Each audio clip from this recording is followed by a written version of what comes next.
आज से नहीं, जब से सृष्टि की रचना हुई है और जब तक सृष्टि रहेगी,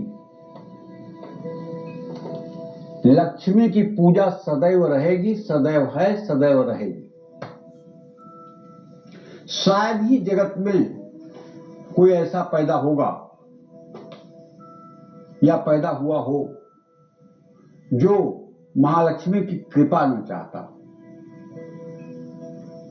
या तो वो विरक्त संत होगा, या तो श्री हरि चरणों में अपने को पूर्ण रूपेण समर्पित किए होगा, या तो लोकेशना वित्तेषणा शिश्रेषणा से एकदम मुक्त होगा। नहीं तो लक्ष्मी की कृपा हर व्यक्ति चाहता है, और केवल धर्मात्मा नहीं, दुष्ट और पापात्मा भी चाहते हैं। मां लक्ष्मी की कृपा दृष्टि जिसके ऊपर हो जाती है, उसका जीवन धन्य हो जाता है। और उनकी कृपा दृष्टि को के सिकुड़ने में इंद्र भी पैदल हो जाता है। अगर इंद्रासन से एक बार महालक्ष्मी रूठ के चली गई थी तो इंद्र एकदम दरिद्र हो गया था। उसने जाकर ब्रह्मदेव के सामने बहुत रुदन किया, बहुत रोया। देवी भागवत में इसकी कथा आती है, आप पढ़िएगा।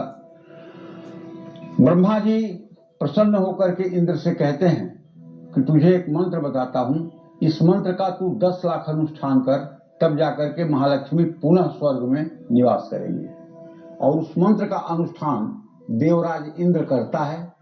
उसके बाद महालक्ष्मी फिर से आकर के स्वर्गलोक में निवास करती है। वो मंत्र क्या है? वो मंत्र श्रीमद देवी भागवत महापुराण का है। ओम श्रीम ह्रीम क्लीम ऐम कमलवासिन्यै स्वाहा। ओम श्रीम ह्रीम क्लीम ऐम कमलवासिन्यै स्वाहा। मान लीजिए आपके कुंडली में, जन्म कुंडली में आपका जन्म 27 या 28 अक्टूबर को किसी साल हुआ है, तो निश्चित रूप से आपका तुला राशि का सूर्य 9 से 10 डिग्री के बीच में होगा। ये महान राजयोग नाशक योग होता है। इस योग में पैदा हुए लोग जो होते हैं ना, वो चाहे जितने बड़े कुल में पैदा हों और चाहे जितने बड़े पुरुषार्थी बाप के बेटे हों, जब वो अपने ऊपर डिपेंड होते हैं तो वो कुबेर की भी कृपा से हर समय दरिद्र ही बने रहते हैं। ये सर्व राजयोग नाशक योग है, जब सूर्य अपने नीचांशक 10 डिग्री पर तुला राशि में। लेकिन मैं विश्वास के साथ कहता हूं, अनुभव की हुई बात कहता हूं, वो लोग भी अगर महालक्ष्मी के इस मंत्र का अनुसरण कर लें और इस मंत्र का 10 लाख जप कर लें तो उनके भी दुर्योग मिट सकते हैं। वो मंत्र क्या है? ओम श्रीम ह्रीम क्लीम ऐम कमलवासिन्यै स्वाहा। ओम श्रीम ह्रीम क्लीम ऐम कमलवासिन्यै स्वाहा।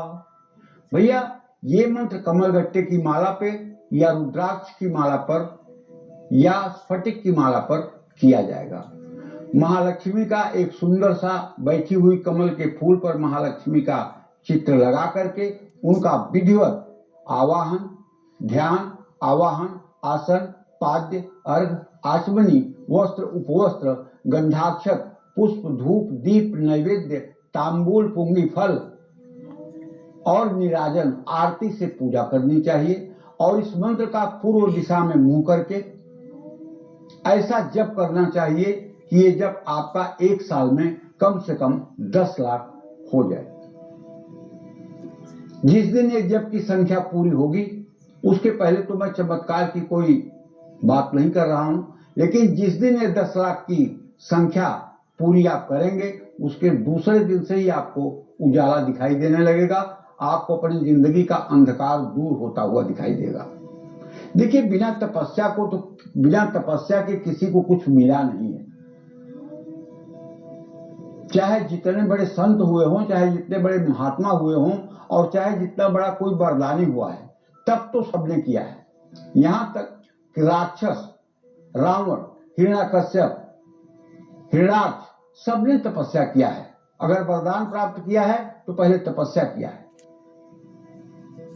तो अगर हम सात्विक तरीके से धर्म और मर्यादाओं में रह करके, भगवान के श्री चरणों के अधीन रह करके अगर हम तपस्या करें तो बुरी बात क्या है। तो धन लक्ष्मी, पहली लक्ष्मी जो है वो धन लक्ष्मी है। ये अपने भक्तों की आर्थिक समस्याओं को और दरिद्रता को, दीनता को दूर करती हैं। जिनके घर में रिद्धि सिद्धि धन दौलत नहीं है, जिन परिवारों में पैसा व्यर्थ में ही खर्च किए जाते हैं, कर्जा बहुत है, पैसों से जुड़ी काफी परेशानियों ने परिवार को घेर रखा है, तो आपको मां धनलक्ष्मी की उपासना अवश्य करनी चाहिए। मां धनलक्ष्मी की उपासना का एक छोटा मंत्र बताता हूं। ओम धनलक्ष्म्यै नमः। किसी भी आर्थिक समस्या से मुक्ति पाने के लिए दुर्गा सप्तशती के अर्गला स्त्रोत का पाठ भी करना चाहिए।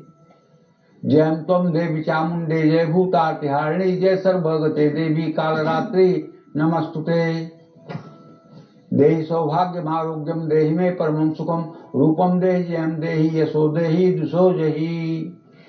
तो हमारे कहने का आशय यह है कि अगर आप अपने जीवन में व्यस्तता के साथ साथ थोड़ी सी पूजा पाठ में रुचि बनाएं तो आप विश्वास करिए सारी मनोकामना पूरी हो जाएगी। इसमें कोई दो राय नहीं है। जय मां।